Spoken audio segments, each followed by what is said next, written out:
So welcome to part 3 of this crash course. It's only 4 lessons on race and culture studies.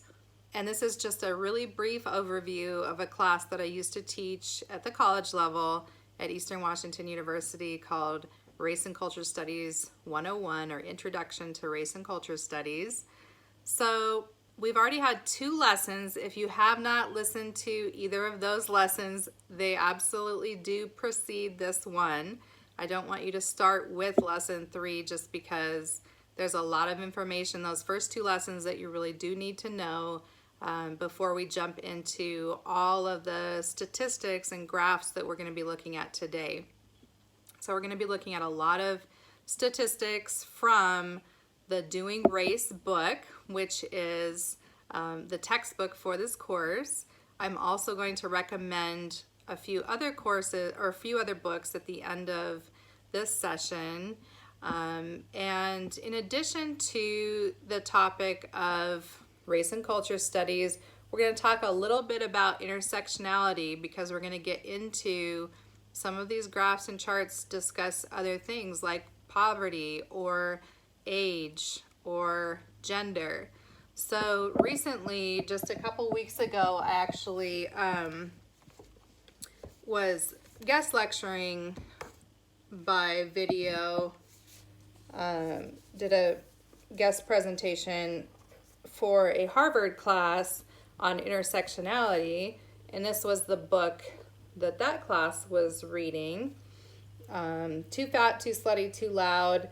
It's The Rise and Reign of the Unruly Woman by Helen Peterson, which, if you're interested in intersectionality, I would absolutely pair that book with Angela Davis's Women, Race, and Class, as well as several others. But anyways, not to get off topic of today's course, but we will touch on intersectionality in this lesson. Intersectionality, just in brief, means like more than one dynamic coming together and affecting the total or overall outcome. So we are a whole person. We're not just class or just gender or just race. And in fact, of course, we're the human race, because race is socially invented. But when it comes to being seen and treated as a person in society, sometimes there is a combination effect. So a poor white male is going to have a certain estimated or anticipated outcome versus a rich black female, or a poor black female, maybe a poor black transgender woman, would have a different outcome than a rich white male, cis male. So, there's so much in here that can be discussed and unpacked. However, we're just going to touch on intersectionality. So if you want more information about that, those 2 books are a good place to start, but you can also find a lot of other great sources out there as well. Meanwhile, we're going to get back to the topic of race and culture studies, and within kind of keeping that in the back of our minds, that there are these other dynamics with income level and gender and religion and ability or disability that will influence and affect and kind of combine with a racialized perception or an ethnic identity, and kind of create a total outcome for an individual or group. So what we want to do is dive in today to a lot of charts and graphs. So stay with me. Don't get intimidated by all the numbers, and keep in mind that all the sources are listed at the bottom of the charts and graphs. For those of you who are picky about sources, you can kind of pause and write down the source if you want to, or whatever. Now, then sources are very important. But because we're going to be going through the information quickly, and we do have most of those graphs coming from the Doing Race book, I want to just kind of mention it's scanning several chapters. So several of these essays, I'm pulling these graphs because when we look at statistics, we have to keep in mind, just like with last lesson, when we looked at DNA and medical results and medical diagnosis and prescription and so forth, all of these things are affected by human fallibility. There is a margin of error because even in gathering statistics or in gathering DNA to come up with a conclusion or a basis for a philosophy, we want to be careful to make sure that the information is accurate and also as comprehensive and as scientific of a process as possible. So there is a little bit of wiggle room even in numbers, because say you sample 25 people in Maine versus 25 people in California or Alaska or Sudan or wherever in the world, those 25 18-year-old males, for example, may have very different situations in climate, in income, in diet, in exercise, in all kinds of things. So we're going to bear in mind that these statistics are focused on institutionalizing of difference, how difference in terms of race and ethnicity has been built into the core of how America operates. So let's look at some of these charts and graphs, and I'm going to kind of lead you through them, but I also want you to make sure that your brain is turned on so that you can kind of see, make your own connections, like notice things for yourself, because that is the core of learning and education, is not to just have somebody tell you what to think, but for me to just guide you in how to think, how to look at information, but for you to actually do the thinking on your own. So let's go ahead and dive in. So hopefully all of you have the Doing Race textbook, and if you haven't yet purchased it and don't have it on hand, just know that all of the black and white graphs from this lesson come from this textbook, and we are going to jump in the first graph. So what we see here is the distribution of blacks and whites by racial resentment. And you'll notice that this particular chart or graph is from left to right, like low racial resentment to high racial resentment. And both of these mountains, if you will, look kind of about the same. The percentiles are very similar. In fact, in some cases, there is even a higher degree of resentment among whites, which after seeing all of the other charts in this course, you might want to ask yourself the question, what is the reason for that resentment? We'll see ample reason for the other side having resentment. So on this is figure 9.4, so it's in chapter 9. So real world cues and public concern for crime. Notice that the number of violent crimes per million inhabitants is at the top, and that is kind of wandering around that top line. And the percent of people citing crime as an important national problem, however, kind of goes almost in the opposite direction. So it's on the rise while the top line is kind of on the decline.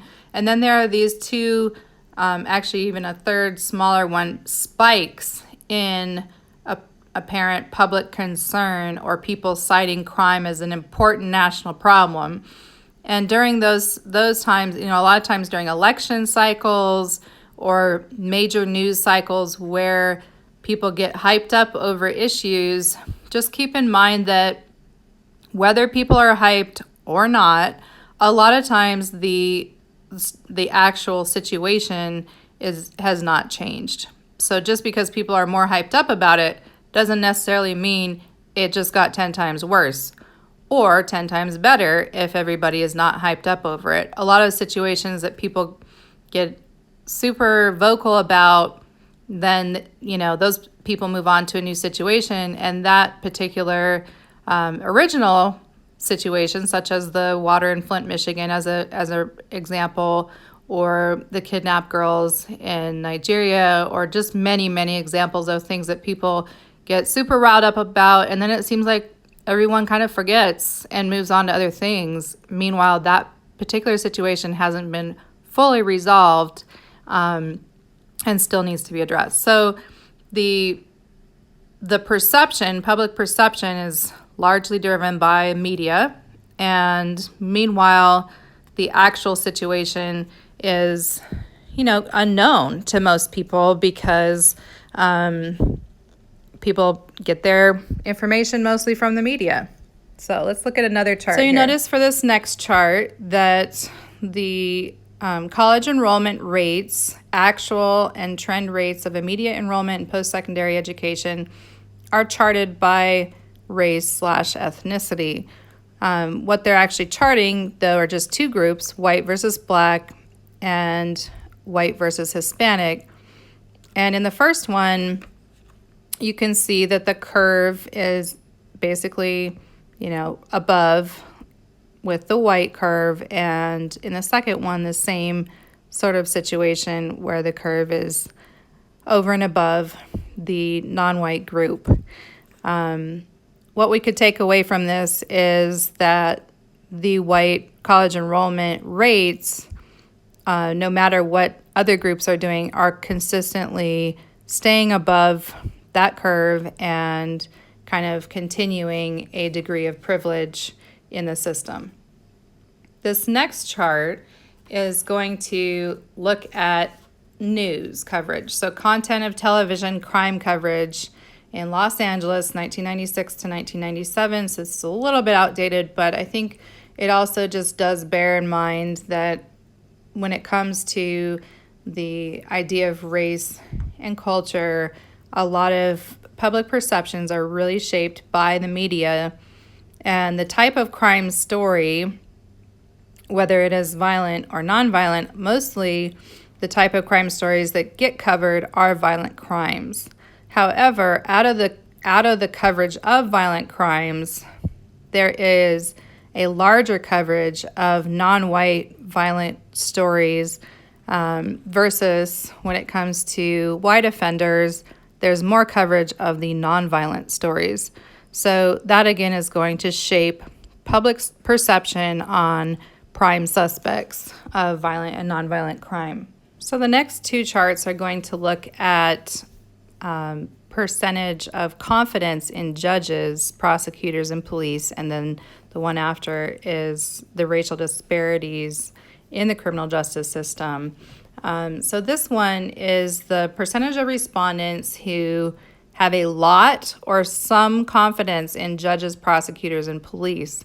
And you'll notice that all of these charts, some or a lot, of confidence in judges is the first one, in prosecutors treating blacks and whites equally is the second one, in police treating blacks and whites equally is the third. And you'll notice that rate just steadily declines from judges to a little bit lower for prosecutors and even lower for police, not only from the white charts, but also from the black charts. There's a steady decline in each group for some or a lot of confidence according to those three categories of officials. But by far, the most shocking thing, of course, should be that there is much more confidence in all three of these officials by the white population, according to this survey. So you might think, why is that? I mean, why would people perceive these officials in such a different way based on the group that they identify with and are identified with?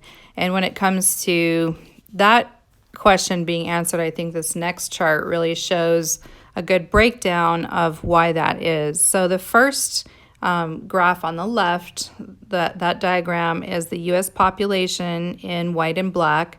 And the second chart is monthly drug users in white and black, which is way more in the white population per the U.S. as well as in the like those first two are pretty comparable when it comes to proportions. So basically, we could deduce that approximately the same number of or percentage of people in each community are going to be monthly drug users, but the number of drug abuse arrests jumps up to a huge number in the black community versus the white community, and then drug conviction even higher rate, and then the disproportionality gets the most severe in the state prison sentences, where it is basically twice as high, even though the population, again, was all the way over to the left, far lower in the black group. So you can kind of see the racial disparities in the criminal justice system when it comes to the war on drugs have been so disproportionate, and that is why Michelle Alexander wrote her book, The New Jim Crow, because there is so much segregation and disproportionality in penalizing whether it's drug users or accused drug users, and in the arrest, conviction, and sentencing process.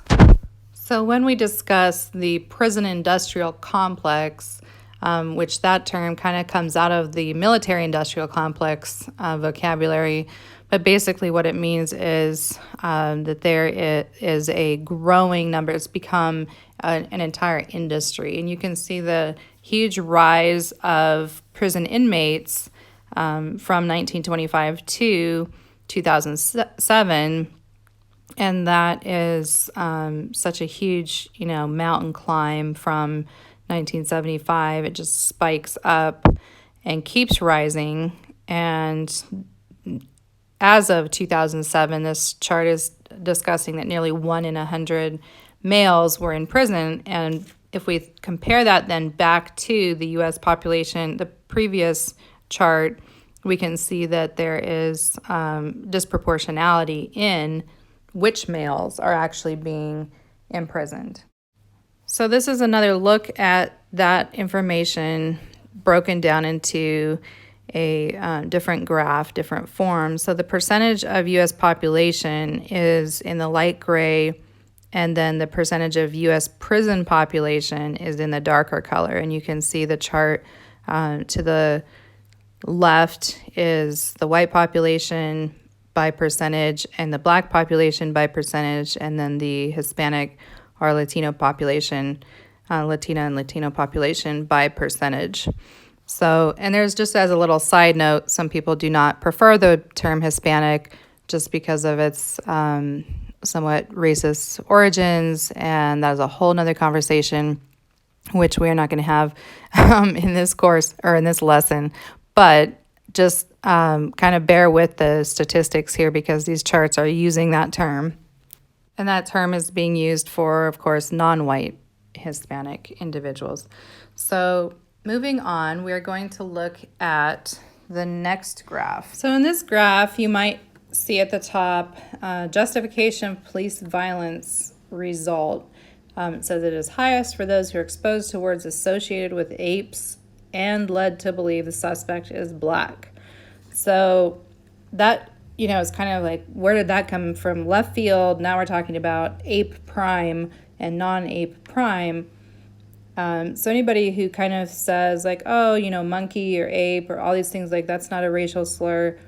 This is why that conversation is still relevant, because there is still that embedded idea of not being fully human that is really the foundation of the race worldview of separating people into groups of inferior and superior status in IQ, in human evolution, and all of these myths.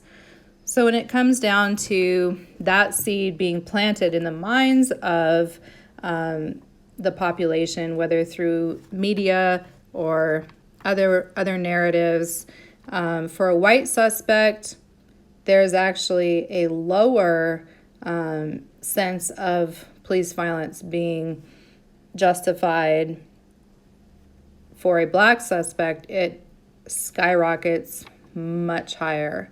So, this definitely is a significant issue, not only in the dehumanization of an entire group of people, but racialization, and the process of racialization is a process of dehumanization, of questioning the equality and the value of people vis-a-vis different groups. So, and kind of undermining that value of a particular group.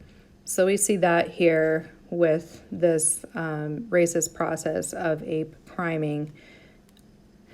So that particular seed of kind of racist narrative, that seed that gets planted in the minds of the population, comes into play when we look at faces in what is considered to be racialized, stereotyped faces. So how black or how stereotypically black a face is perceived to be by the population can actually dictate what is seen as guilt versus innocence.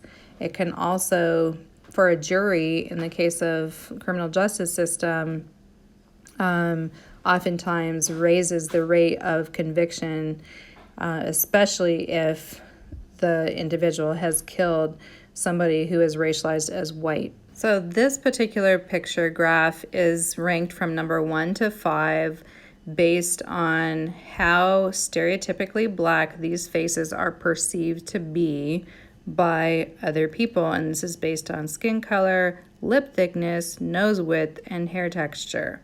And out of number 1 through 5, 5 was the least black, and number 3 was considered to be the most black. So a lot of this verbiage is very triggering, especially things like the word ape, and especially this idea of blackness being stereotyped into specific set of facial features, even though all 5 of these individuals would be described as black under the race worldview in a racialized society in America. However, the importance here is looking at the outcomes for people who are deemed to be more stereotypical in terms of their facial features. And this, again, has absolutely 0% to do with moral values or criminality or IQ or anything. This just means your skin color, your hair texture, and your facial features, even though you fit within the same racial group, is going to drive your chances drastically different when it comes to being accused of killing a person of another group.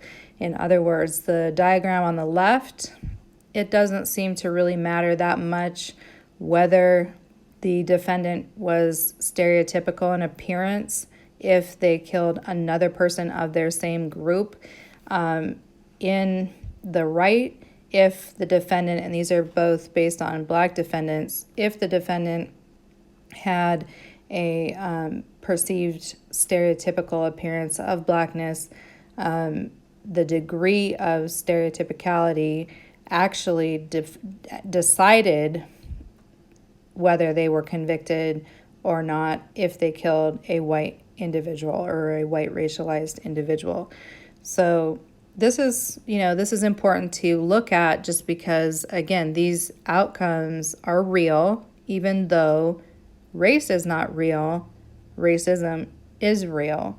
So both things are simultaneously true. Not only does this racialization process affect who gets sentenced, but also affects the people around that individual. So this chart shows from left to right, less than high school. This is education, all the way over to college or more. This is also showing in the lines income. So this is some of that intersectionality that we talked about. And then again, breaking down into black versus white. Now, unfortunately, this is of course, it's an overview course, but also the book doesn't do a great job of necessarily showing all groups, because we have black and white, black and white, black and white, and a little bit of Hispanic dribbled into some of these charts, but we don't really see much of a breakdown in the charts in this book from, Native populations and Asian populations and Pacific Islander and other groups. But anyway, this one shows a little bit of the intersectionality. And again, moving over to some graphs that are outside of this textbook, this particular one shows rates of incarceration per 100,000 people in the population. So you can see that the United States is by far the highest globally when it comes to the proportion or the percentage of the population that we incarcerate. And this next chart just breaks down that incarceration rate as it deals with racial disparity in the U.S. with white, Hispanic, and Black populations. And that this kind of shows, actually at the description level at the bottom, it kind of differentiates and clarifies that the white and Black populations are non-Hispanic white and non-Hispanic Black. This is just another breakdown of that same information, specifically for the male population. So that's bringing gender into it with an intersectionality twist there. And in the next chart, we're going to see not only male, but also ages. So ages from, left to right. And in the chart, the yellow is white, the orange is Latino, and the green is Black. So you're going to see at the highest risk age, and again, you see this disproportionality illustrated amongst the groups, but also the age of men being, in particular Black men, being a huge factor in risk, with age 20 to 44 essentially being the core of that risk span. So this is another chart dealing with the prison industrial complex. This one shows life without parole as broken down in black and white, and this is by percent of race in the United States. Again, with Black being the teal group and white being the green group, this shows how states actually handle things a little bit differently. So we could kind of deduct from this chart or graph that either something's going on in the courts or in the society at large in these states that is treating populations disproportionately. And yet, whether these states are in the north, like Illinois and Michigan, or in the south, like Georgia and Alabama, you can see that across America, this gap, this racial gap, is pretty consistent. Now, this chart is going to show the chances that a 14-year-old child's father or mother has ever been imprisoned. And what this kind of shows is an intersectional aspect between education and racial group. So whether an individual is a high school dropout or has graduated high school but high school only, or has graduated college or has at least some college, there is a huge difference. Again, another big gap with just education outcomes. And that's why a lot of times the idea of the school to prison pipeline is discussed, because even when it comes to grades as early as fourth grade test scores, some reports have said that fourth grade test scores actually predict how many prison beds are going to be needed for those kids when they become adults. So that the prison industrial complex gauges its, kind of how many beds it's going to create or how many buildings it's going to need in the future based on fourth grade test results. So that's pretty crazy that we can just look at kids' grades and say, okay, there's so much connection between education and the criminal justice system, or between school and prison, that we can just look at test scores and decide how many of you guys are going to end up in the system. So stay with me. We have a few more charts. We are going to wrap up soon. But here's another way of looking at why the prison industrial complex had such a huge boom and how that happened. So this is when the war on drugs was declared and by Nixon, and you can see that ever since that mark, there's been not only a steady rise, but a huge jump.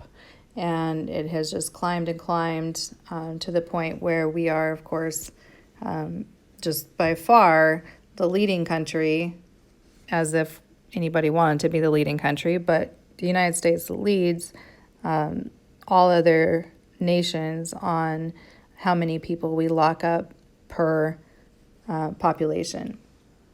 So we're going to look at next the sentencing outcomes for, kind of like, so why is it that there are disproportionate figures in white and black sentencing? This is just one issue when it comes to the war on drugs. There are many other issues, whether in nonviolent or violent crimes, as well as we discussed some of the stereotypicality when kind of seeking the death sentence for somebody and so forth. But with this, we're going to look at crack cocaine versus powder cocaine and the huge disparity in sentencing. So for a smaller amount of crack, you can get a lot larger or longer of a sentence.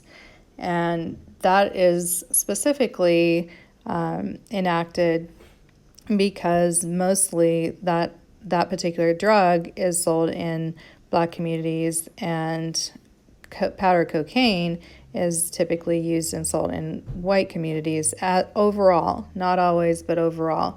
But you can kind of see how that influences the outcomes per racialized group when it comes to somebody having, a small amount of crack getting a way longer sentence than somebody having an even larger amount of powder cocaine on them. This is also a breakdown and again points to that intersectionality between education and the criminal justice system, or the school to prison pipeline, because it shows that in schools there is disproportionality in things like suspension, actually also in all forms of discipline. There is a lot of disproportionality that you can see in this chart and again in this chart as well. And this particular chart is not just suspensions or small types of discipline, but actual arrests. So things like swiping somebody's headphones in the hallway can be actually, a student can be arrested for theft or charged with theft, maybe pushing or shoving. Somebody could be arrested for assault, or if somebody's talking in class, they could be arrested for disorderly conduct. Again, there are interpretations within each of the categories of behavior, and more often than not, students with a non-white racial identity or appearance and or types of learning disabilities and other factors are typically targeted more so than students who are abled and white and female, for example. So the intersectionality issue comes into, again, the school to prison pipeline structure, all the way down to just whether or not a kid gets sent to the principal's office or suspended or arrested instead of either of those factors.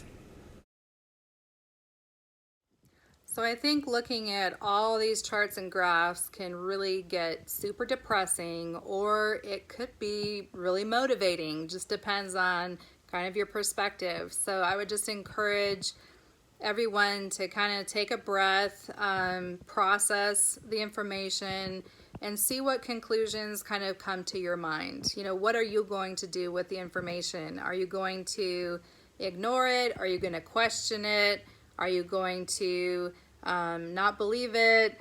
Are you going to absorb it and possibly, think about ways to either share the information or take action in challenging your own perceptions, your friends' perceptions, in political action, in economic action, in action in the education system? Are you going to run for school board? There's so many things that can be done that makes it really exciting, that there are so many ways of getting involved and deinstitutionalizing difference, or breaking apart the racist institutions and practices that have been embedded into American society for hundreds of years. There are many opportunities for participation and for action. So I hope that is really the focus, as opposed to feeling hopeless and loveless and just feeling that sense of despair, because that is also a reaction sometimes upon hearing a lot of information that's heavy, is just kind of giving up or just saying it's never going to change. But the one thing that we know is that these institutions were created, the idea of race was created for oppression. All of this was made up by human beings, and so it can also be undone by human beings. And I think that it's sometimes hard for us to consider that two things can also be true simultaneously. For example, that race, can be and is a social construct, but also that racism is a very real behavior and practice, and that group belonging and kind of having that sense of pride and loyalty to a particular group can be a great source for meaning and for identity. And yet at the same time, there is the right for individuals to choose and to self-determine their identity and not to be kind of stuck in the racialized constructs and boxes of society and kind of have to just live out stereotypes for your group. We can challenge those. We can undo this whole system that has been created in the past and is perpetuated largely because people don't do anything to challenge it. And it just kind of is a machine that was created that keeps running. So that would be my challenge to you, is to just kind of consider how you are going to take action, how you are going to participate in some So these way. are kind of some ways to respond to information that you hear, whether in the news or this class or whatever. We can deny or question or ignore the information. We can recognize the information but not take action. We can recognize the information and take action. We can educate ourselves. We can educate others. We can take even greater steps by whether you run for a political office or kind of deinstitutionalize difference in your job and in your school and in other ways. So there are many options available for ways to respond, and I think the important thing is to just respond with intention and be happy with what you've learned and what you're going to do with it. Now, if you are one of those hungry souls that can't get enough information, I promised I'd give you some more resources. So the new Jim Crow by Michelle Alexander is definitely a great read that'll give you a lot of information about mass incarceration, the prison industrial complex in postmodern times. Another good book that discusses intersectionality has a kind of funny title, White Trash, but it's really all about the class history in America and how that intersects with the race history in America as well. And it's an interesting read.